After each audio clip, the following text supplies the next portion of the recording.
महाभारताच्या युद्धाला प्रारंभ होणार आहे। कौरवाचं आणि पांडवांचं सैन्य समोरासमोर आलेलं आहे।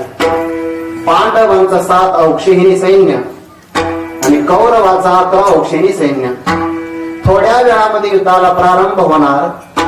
पांडवांच्या पक्षातले धर्मराज हे राजे आहेत आणि कौरवाच्या पक्षामध्ये दुर्योधन राजा आहे। काही क्षणामध्ये युद्धाला प्रारंभ होणार।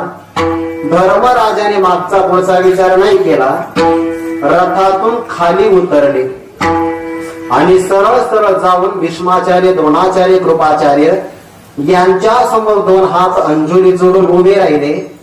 बाकीच्या लोकांना असं वाटलं बहुतेक आज युद्ध होणार नाही, कारण धर्मराजा जर हात जोडून चालले असेल तर याचा अर्थ आज ही शरणागती पत्करणार आहे। दुर्योधनाला सर्वात जास्त आनंद झाला का? सुंठे वाचून खोकला जाणार आहे, युद्ध करण्याची गरज नाही। आणि धर्मराजा जर आपल्याला शरण येत असेल तर संपूर्ण प्रांत किंवा राज्य आपलंच होणार आहे। तेवढ्या धर्मराजाने सगळ्या आचार्य गणांना नमस्कार केला।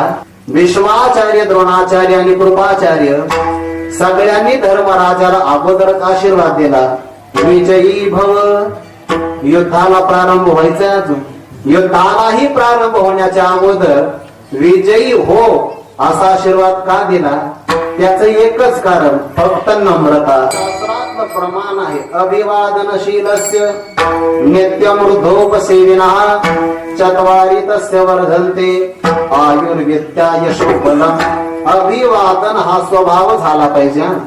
अभिवादनशीलस्य स्मृतिकारांनी शब्द तसा वापरलाय। अभिवादन करणं हा अभिनय नाही झाला पाहिजे।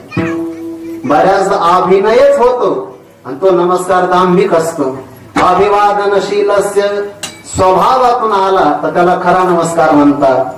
पांडवांनी नमस्कार केल्याबरोबर आचार्य गणाने आशीर्वाद दिला, विजयी भव।